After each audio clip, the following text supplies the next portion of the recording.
Hello नमस्कार दोस्तों। आज की वीडियो में हम यूजीसी नेट के लिए जो हमारा पेपर 1 है उसकी यूनिट 9 को पढ़ेंगे, जो कि है people development and environment.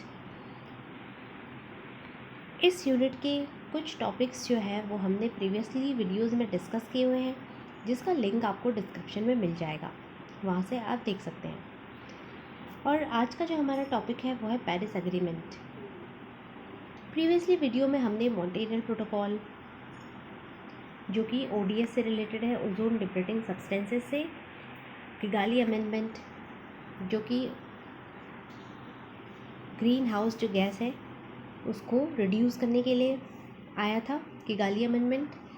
Then उसके बाद हमने क्योटो प्रोटोकॉल पढ़ा था। देन आज का जो हमारा टॉपिक है वो है हमारा पेरिस एग्रीमेंट। पेरिस एग्रीमेंट में कुछ जो टर्म्स है वो हमें समझने हैं। इसके अंडर कुछ फ्रेमवर्क आते हैं। सबसे पहला है टेक्नोलॉजी फ्रेमवर्क, फिर है capacity building framework, then transparency framework. अब जो क्योटो प्रोटोकॉल था वो 2020 में एक्सपायर हो गया। उसके एक्सपायरी होने से पहले जो है वो पेरिस एग्रीमेंट को लाया गया। पेरिस एग्रीमेंट जो है वो हुआ। सबसे पहले हम देखते हैं कि पेरिस एग्रीमेंट जो है वो फोर्स में कब आया। पेरिस एग्रीमेंट जो है वो 5 अक्टूबर 2016 में जो है वो फोर्स में आया था। पेरिस एग्रीमेंट तब से ये लागू हुआ 5 अक्टूबर 2016 में। पेरिस एग्रीमेंट जो है इसके अंदर फंडिंग की बात कही जाती है, जो कि है $100 बिलियन एनुअल जो फंडिंग है उसकी इसमें प्रोविज़न की बात जो है वो कही गई है।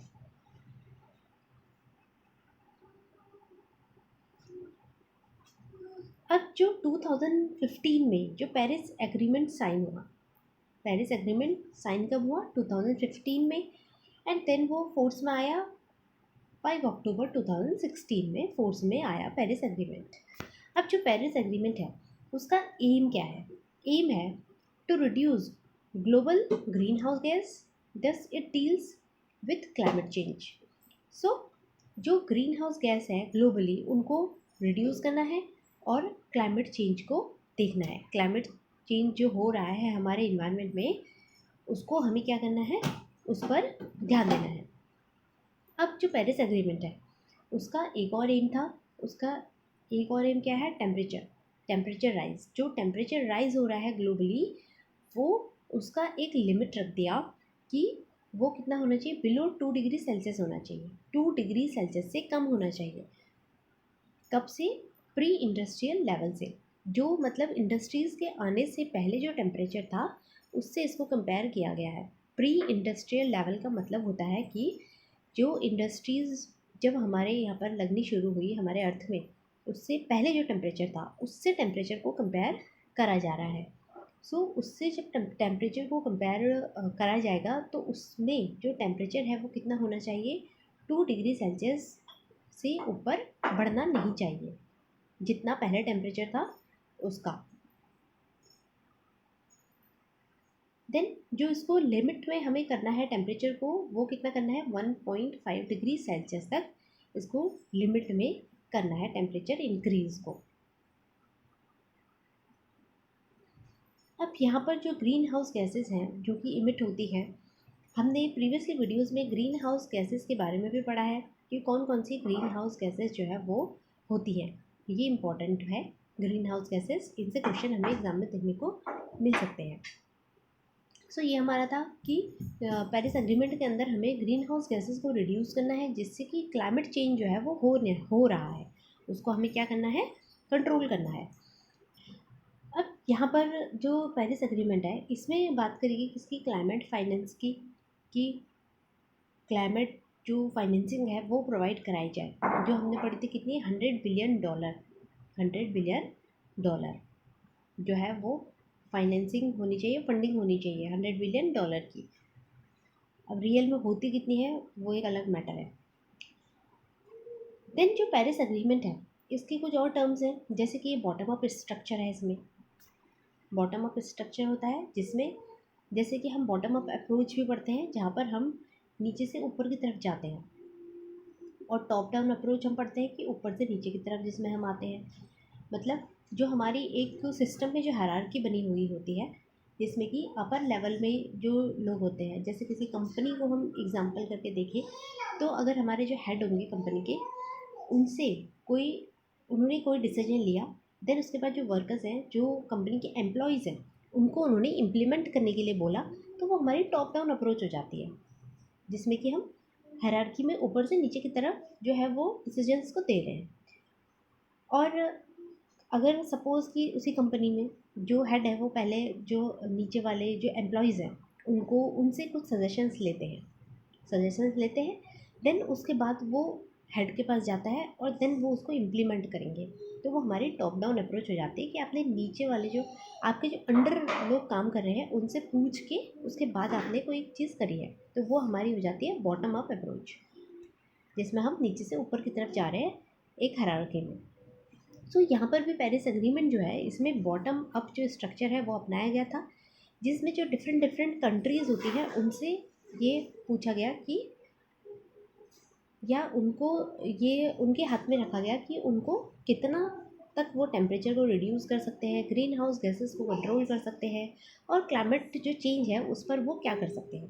सो इसलिए इसको जो स्ट्रक्चर है पेरिस एग्रीमेंट का वो कैसा है, बॉटम अप स्ट्रक्चर है।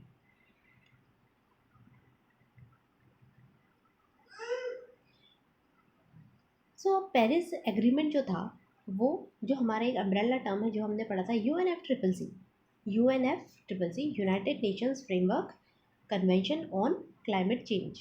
ये है हमारा, ये हमने पढ़ा था किसके अंदर, ये हमने पढ़ा था जो हमारा सबसे पहला अर्थ समिट हुआ था। अर्थ समिट कब हुआ था, 1992 में। 1992 के अंदर जो बाइंडिंग, जो लीगल बाइंडिंग्स थी उनके अंदर हमने इसको पढ़ा था, UNF CCC को।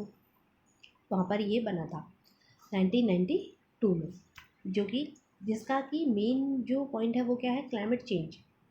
इसका जो काम है वो किसके लिए है, क्लाइमेट चेंज के लिए है। तो उसी के अंडर जो है पेरिस एग्रीमेंट जो है वो आता है, क्योंकि पेरिस एग्रीमेंट भी जो है वो किसके लिए है, क्लाइमेट चेंज के लिए है। एक्सेप्ट दैट हमने क्योटो प्रोटोकॉल पढ़ा था जो कि 1997 में आया था। ये भी एक मेजर इंटरनेशनल कमिटमेंट है जो कि UNF CCC के अंदर आता है। ये भी UNF CCC के अंडर आता है, क्या, क्योटो प्रोटोकॉल।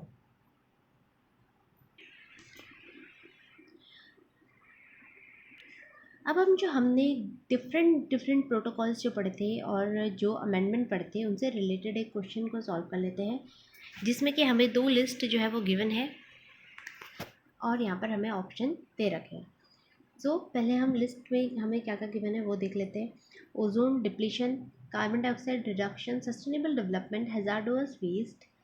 और लिस्ट 2 में हमें गिवन है convention, Basel convention, Kyoto protocol, earth summit और मॉन्ट्रियल प्रोटोकॉल। सो हमने जो डिफरेंट डिफरेंट प्रोटोकॉल पढ़े हैं उसमें से जो ओजोन डिप्लीशन है वो हमें पता है रिलेटेड है किससे, मॉन्ट्रियल प्रोटोकॉल से। तो अब हम नीचे देखेंगे कि ए का 4 जो है वो 2 में गिवन है, हमें दो ऑप्शन में हमें ए ऑप्शन का 4 आंसर गिवन है। सो अब यहाँ पर हम कार्बन डाइऑक्साइड रिडक्शन देख लेते हैं। कार्बन डाइऑक्साइड रिडक्शन जो है वो बोला गया है किसमें, क्योटो प्रोटोकॉल में। तो बी का सेकंड हो जाएगा आंसर। तो हमें अपना आंसर मिल गया। हमारा जो आंसर है वो कौन सा होगा,